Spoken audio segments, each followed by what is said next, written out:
Écoutez, bonjour à tous, merci d'être aussi nombreux. Donc merci pour l'invitation, Léonie. Donc moi c'est Kenji du coup. Donc moi je suis en postdoctorat actuellement à l'IRHS d'Angers et donc je travaille principalement sur l'écologie microbienne du sol et des plantes, où j'utilise beaucoup les approches de co-occurrence pour l'étude de la structure du microbiome et notamment de sa stabilité face à des perturbations. Et donc au cours de cette présentation, je vais vous illustrer quelques-uns de mes travaux sur la stabilité du microbiome face à des perturbations diverses en contexte aride et à l'échelle européenne. Et on va un petit peu regarder aussi comment identifier les taxons clés. Donc juste avant, je souhaiterais un petit peu remonter dans le temps pour faire une petite introduction sur le champ disciplinaire quand même de l'analyse des réseaux. Enfin, c'est un champ qui est vraiment passionnant et qui a une origine assez récente finalement.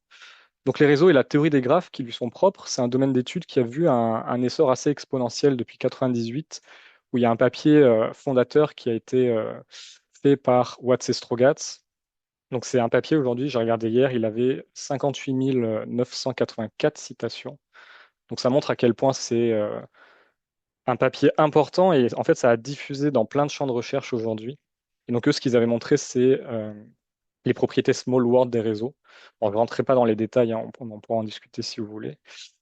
Et donc ensuite, il y a eu un papier de Babarasi et Albert en 99 qui ont montré que les réseaux aléatoires, c'était pas des réseaux, enfin que les réseaux n'étaient pas aléatoires et qu'ils avaient des propriétés, notamment que la distribution de leur degré, donc à quel point les nœuds sont connectés, ça suit ce qu'on appelle une loi de distribution power law. Bon, pareil, je rentrerai pas dans le détail, mais c'est des choses qui ont quand même marqué un petit peu l'essor de l'analyse des réseaux. Et donc en fait, depuis ces premiers travaux, il y a eu une diffusion qui a été extrêmement rapide dans beaucoup de champs disciplinaires. Donc, il y a eu cette étude depuis les réseaux sociaux, donc Internet. On a fait les réseaux électriques, neuronaux, mais aussi en génétique. Et donc, la petite vidéo en dessous, ça vous montre un petit peu la première modélisation épidémiologique du virus H1N1, sa diffusion par une approche de réseau. Donc, une application rapide et assez vaste dans plein de champs. Et aujourd'hui, l'approche par réseau, elle a diffusé jusqu'en écologie et en microbiologie. Donc là, il y a quelques exemples non exhaustifs de papiers qui cherchent à utiliser notamment l'approche graphique par réseau pour étudier les propriétés des réseaux trophiques ou des réseaux microbiens, inférés depuis de l'ADN environnemental. Donc, généralement, c'est depuis des séquençages d'amplicons. Bon, il y a plein de biais qui vont avec, mais je ne rentrerai pas non plus dans ce détail ici. Et donc, moi, dans le cadre de mes travaux, je me suis vraiment pris de passion pour ces objets qui permettent d'étudier les relations de co-occurrence donc, entre les taxons microbiens. Et je vais chercher à vous illustrer ici les conclusions qu'on peut en tirer dans le cadre de l'écologie microbienne, et notamment l'étude du microbiome face à des perturbations.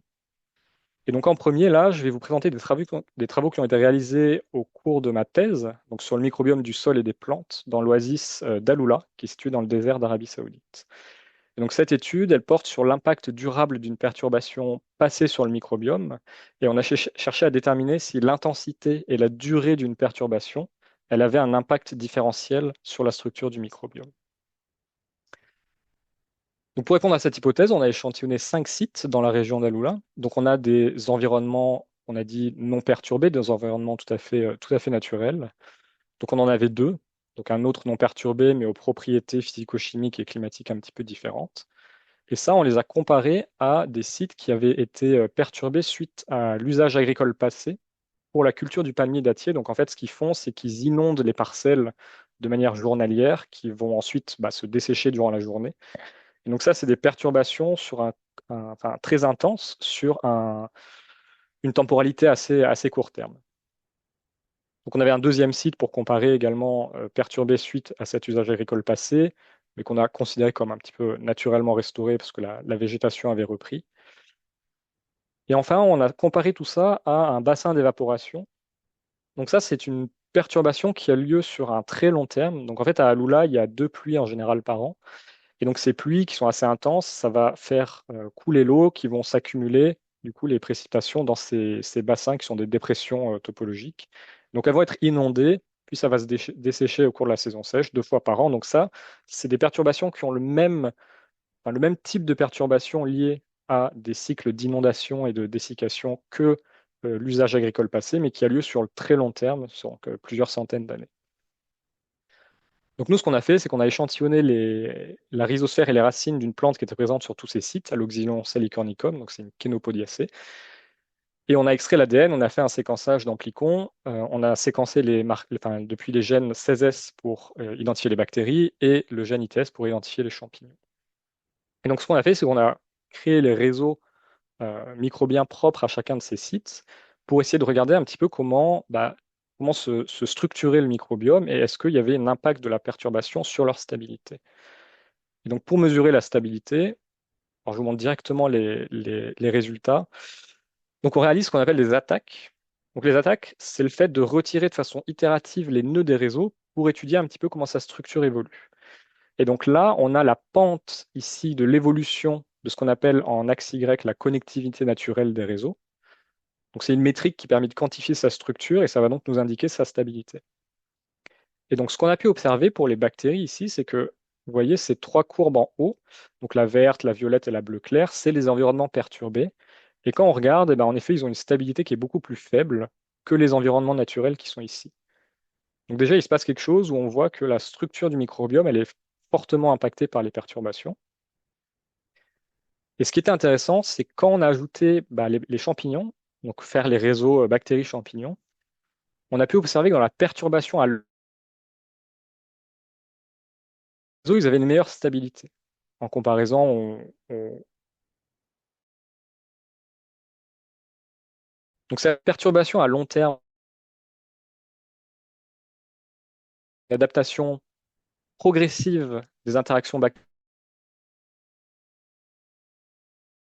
et notamment potentiellement que les champignons ont permis d'améliorer la résistance au stress hydrique des bactéries. Alors, c'est un phénomène qui est connu dans d'autres situations, mais ici, ça reste une hypothèse.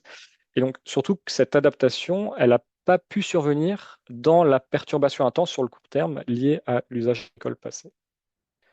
Donc ça, c'est pour vous illustrer un petit peu une petite discrimination qui est possible à faire avec ces réseaux. Et donc, ces résultats, c'était sur une échelle assez localisée, mais on peut aussi faire ça sur des échelles beaucoup plus larges.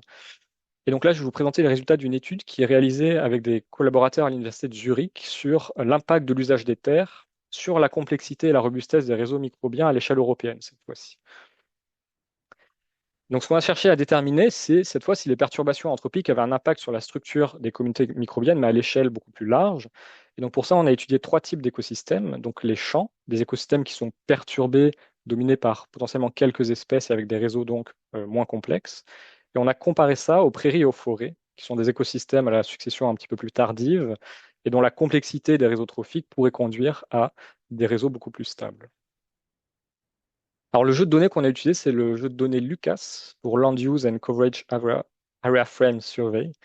Donc ça, c'est une initiative européenne qui fournit des statistiques un petit peu harmonisées et comparables sur l'utilisation des sols et la couverture terrestre sur l'ensemble du territoire de l'Union européenne. Donc c'est un jeu de données assez incroyable et vous allez voir beaucoup de papiers sortir prochainement sur ce dataset. Et donc nous, ce qu'on a fait, c'est qu'on a utilisé, enfin on a récupéré 553 sites, donc des échantillons issus de champs, de prairies et de forêts qui sont donc soumis à un gradient d'intensité d'usage des sols. Donc, ce qu'on a fait, c'est qu'on a regardé à nouveau la stabilité de ces réseaux. Donc, ici, c'est illustré par la réduction de leur densité en Y suite au retrait des nœuds. Et donc, ce qu'on a déjà pu voir, c'est que en orange, c'est ceux qui ont une stabilité la plus importante. Donc, en fait, ce qu'on fait, c'est qu'on regarde l'AUC, l'air sous la courbe de voit qu'on a les woodlands, W, les forêts qui sont plus stables. Donc à gauche, en fait, vous avez deux types d'attaques là. À gauche, c'est ce qu'on appelle des attaques dirigées. Donc en fait, on va regarder les nœuds, c'est-à-dire nos taxons au sein des réseaux, comment ils sont connectés avec les autres taxons, et on va retirer des nœuds spécifiques, notamment ceux qui sont par exemple les plus connectés en premier, et faire une extinction en cascade comme ça. Ici, c'est pour vous introduire la notion d'attaque aléatoire, où en fait, on prend les nœuds de façon aléatoire et on les retire. Et du coup, on peut générer comme ça une distribution nulle. Et donc, ça nous génère un petit peu une stabilité un peu plus robuste, entre guillemets. On peut mieux mettre en évidence les différences. Alors, ce qui était aussi intéressant, c'est qu'on a observé que la stabilité des réseaux, elle semblait liée à la proportion d'interactions négatives. Notamment, plus on avait d'interactions négatives, plus le réseau était stable. Donc ensuite, ce qu'on a cherché à faire, c'est d'identifier les taxons clés. Donc là, les taxons clés, c'est les taxons les plus connectés au sein des réseaux, donc savoir ceux qui ont le degré le plus fort, c'est-à-dire ceux qui sont connectés au plus avec d'autres taxons. Et ce qu'on a identifié, c'est qu'ils étaient spécifiques à chaque type d'écosystème. Ici, vous voyez, il y a peu de recouvrement. Mais ce qui était assez intéressant dans cette étude, c'est qu'on a vu que leur nombre, donc le nombre de ces taxons clés, il était lié aux variables environnementales, donc ici le pH. Vous voyez que quand on a des pH trop acides ou trop basiques, le nombre de taxons clés diminue fortement. Donc on a bien une espèce de courbe d'optimum ici. Et donc on a une sensitivité forte des keystones, donc des taxons clés au pH. Donc ça, on peut le faire sur l'ensemble des variables environnementales après. Donc ça, c'est la petite introduction à l'échelle européenne. Et donc, pour un petit peu faire le lien avec l'étude que je suis en train de réaliser en ce moment à Angers. Donc moi, je suis sur un projet Biodiversa Plus, donc un projet européen qui s'appelle Grass for Fun. Donc c'est un projet européen qui vise à déterminer si les mesures de conservation des prairies à l'échelle européenne permettent notamment de conserver la biodiversité et les fonctions du sol face à euh, pas mal d'instituts, donc beaucoup INRAE avec l'UREP et le JDEC à Clermont-Ferrand. On a Agroécologie Dijon, donc nous, IRHS avec Marie Simonin. Et on a des partenaires à l'Université de Zurich, Dame, Nico Enzenauer à IDIV, et le coordinateur, c'est Manuel Delgado Baquerizo au Biofun Lab à Séville. Donc cette étude, elle se base sur un échantillonnage en triplé. Donc en fait, dans chaque zone, on a identifié trois types d'écosystèmes, donc des champs, principalement des champs de blé, des prairies protégées, donc c'est-à-dire qui étaient situées dans des parcs naturels, ou des prairies non protégées, donc qui sont plutôt soumises à de la fertilisation ou du pâturage. Et donc pour chaque site, on prélève le sol rhizosphérique, les racines et les feuilles des plantes. Et donc au total, on a près de 600 échantillons. Et on a identifié la diversité microbienne donc par séquençage d'amplicons, des marqueurs 16S pour les bactéries, ITS pour les champignons et 18S pour les eucaryotes. Et on a l'ensemble des paramètres physico-chimiques du sol et des feuilles. Donc en premier, ça c'est ces mesures de conservation ou d'usage des terres sur la diversité microbienne. Alors, c'est un peu complexe, mais pas d'affolement. En fait, là, c'est tout simplement la diversité alpha en fonction des couleurs là, de nos types d'écosystèmes. Donc, quand on regarde pour les différents marqueurs, donc ici, vous avez les bactéries, les eucaryotes ou les champignons, bah, pour l'ensemble des compartiments, il y avait très peu, voire pas de différence du nombre d'espèces entre les différents écosystèmes. Donc, un signal faible. Et même résultat pour la bêta-diversité. Donc en fait, les différences, elles étaient vraiment très minimes. Donc vous voyez ici, on a une clusterisation très faible des communautés bactériennes en fonction des types d'écosystèmes pour les trois compartiments des plantes. Bon, par exemple, en moyenne, pour les bactéries, on avait 3, 6 à 4% de différence. Et pour les champignons eucaryotes, c'était assez similaire. Donc ça reste une différence, mais vous voyez, la clusterisation n'est pas terrible. Donc apparemment, alpha-bêta-div, peu d'impact. Donc ça, c'est expliqué par le corps microbiome qui, donc, c'est ces taxons partagés entre ces trois écosystèmes qui est important.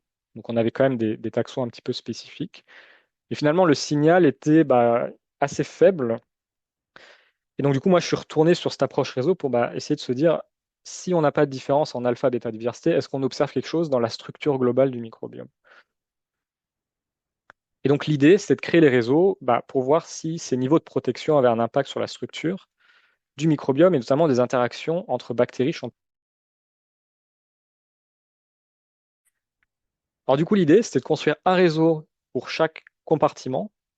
Donc vous voyez, c'est peut-être ambitieux, mais vous avez là la rhizosphère en colonne, les racines et les feuilles. Les petites lettres là, c'est le type d'écosystème. Donc cropland, grassland et unprotected grassland. Et vous avez les marqueurs. Donc on a les réseaux bactériens, première ligne, les réseaux fongiques, les réseaux eucaryotes. Mais ce qui est sympa, c'est qu'on peut aussi faire les interactions bactéries-champignons, bactéries-eucaryotes et bactéries-eucaryotes et champignons. Donc on génère ces réseaux et ensuite l'idée, c'est de les comparer. Est-ce que la structure des réseaux microbiens entre les prairies et les champs, et notamment le niveau de protection ici, a un impact sur ces différents réseaux? Et donc l'idée, alors je l'avais introduit un petit peu plus tôt, mais c'est de faire des attaques, c'est-à-dire qu'on va enlever les nœuds, donc soit par exemple les plus connectés, vous voyez ce nœud connecte beaucoup d'autres taxons, donc son retrait va potentiellement avoir un impact important sur les taxons avec lesquels il interagit. Et donc nous, ce qu'on va regarder, c'est comment ce qu'on appelle le giant component, donc le module, le cluster le plus dense au sein des réseaux va évoluer. Donc ça va nous donner une idée de à quel point le réseau est stable, parce que ce giant component, ici, ce très grand module, c'est un petit peu le témoin de la fonctionnalisation du microbiome. Et ensuite, on va essayer d'identifier un petit peu les taxons clés. Donc, on peut faire des attaques ciblées sur le degré, donc on va retirer les nœuds les plus connectés en premier. Donc ça simule un petit peu l'extinction, on va dire, des taxons clés, des taxons importants, mais en fait, en écologie, enfin, ça a peu de sens écologique où quand il y a une perturbation, c'est pas forcément les taxons clés qui vont disparaître en premier. Il y a souvent un peu de stochasticité. Donc, du coup, l'attaque aléatoire, moi, je trouve qu'elle a plus de sens, entre guillemets, écologique, où en fait, on va retirer des nœuds de façon aléatoire. Et donc, du coup, vous voyez, la structure du réseau, elle va évoluer au fur et à mesure. Et ce qui est sympa, c'est qu'on peut aussi faire ça sur un nombre important d'attaques aléatoires, et donc avoir une distribution nulle un petit peu de l'évolution de la structure du réseau. Donc là, ce qu'on a cherché à faire, c'est d'enlever les nœuds, mais surtout de recalculer les métriques des nœuds. Donc, dans l'approche par réseau, on peut calculer ce qu'on appelle les métriques de centralité des nœuds, c'est-à-dire décrire nos nœuds, en fait, comment ils sont au sein des réseaux. Est-ce qu'ils sont connectés au sein d'un module d'interaction? À combien ils sont connectés? Est-ce que il fait le lien ici, vous voyez, entre deux différents modules? Donc il y a plein de métriques comme ça qu'on peut calculer qui vont nous donner une idée de l'importance d'un nœud au sein d'un réseau. Et ce qui est peu fait, c'est de regarder un petit peu dans un contexte dynamique comment ces métriques elles évoluent. Donc vous voyez par exemple ici ce nœud orange au milieu.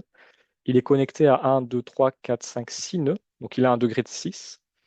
Et donc, quand on va enlever déjà un nœud ici, vous voyez qu'on va avoir un réseau ici où finalement ce nœud orange, il n'a plus un degré de 6 mais un degré de 5. Donc, ces métriques de centralité, elles vont évoluer.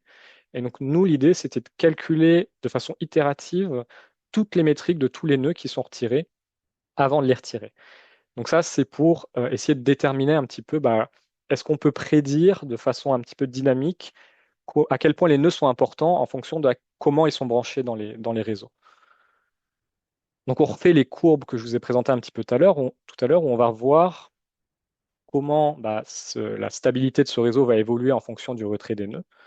Donc on a plein de types d'attaques, mais on peut regarder principalement les attaques aléatoires ici, où vous voyez, on va calculer l'air sous la courbe et regarder si on a un effet de nos usages des terres en fonction de nos compartiments. Donc ici, c'est les champignons, l'ITS, pour les feuilles, les racines et la rhizosphère. Et donc, ce qu'on voit quand on regarde l'AUC, l'air sous la courbe, c'est qu'on commence à voir un pattern où, en effet, les croplands, donc les champs, ils ont une stabilité vraiment très nettement inférieure aux prairies. En revanche, les prairies, si on regarde les champignons, l'effet de la protection, donc c'est-à-dire les rouges qui sont non protégés et les verts qui sont protégés, le pattern n'est pas très clair, quoi. Des fois, il y a un impact, des fois, non. Donc ça, on l'a fait pour tous les marqueurs, tous les 54 réseaux, tous les types d'attaques, mais ce qu'on a vu de façon très intéressante, c'était surtout quand on regardait les interactions entre champignons, bactéries et eucaryotes.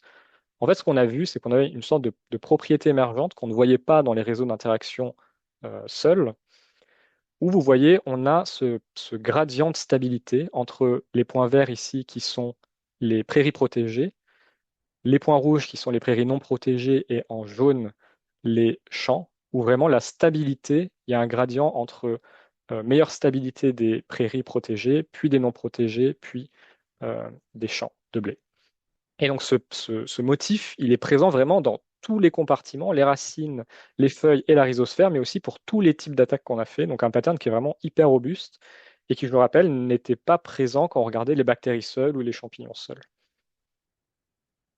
Donc ça, potentiellement, ce que ça veut nous dire, c'est que on a vu, on peut voir que les mesures de protection, elles sont efficaces pour protéger les eucaryotes, parce que les réseaux eucaryotes, on avait un petit peu ce motif-là, ce qui semble assez logique, hein, quand on fait des mesures de conservation ou de protection, on protège des plantes, des animaux qui vont avoir plus d'effet, notamment sur les eucaryotes que sur les bactéries et les champignons. Et que, du coup, cette protection des eucaryotes, elle semble quand même avoir un effet significatif sur les interactions avec les bactéries et les champignons.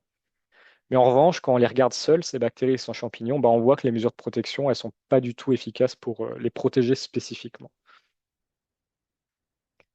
Donc là, c'est la partie un petit peu plus geek. Je vais essayer d'être un petit peu didactique là-dessus. En fait, l'idée, c'était comme on a 54 réseaux, c'était essayer de se dire, bah, est-ce qu'on peut prédire leur stabilité déjà depuis bah, la structure de notre réseau? Donc les réseaux, on peut calculer plein de métriques, encore une fois. Donc la modularité, ça va être à quel point le réseau va être clusterisé dans différents modules qui vont interagir les uns avec les autres, etc. Cornest Gini, ça va nous indiquer à quel point les modules, justement, vont interagir ou pas. Et donc, on peut régresser notre stabilité en fonction de ces métriques et voir si on a des motifs un peu généraux qui pourraient dire, bah, si notre réseau a telle ou telle ou telle métrique, potentiellement, il sera instable ou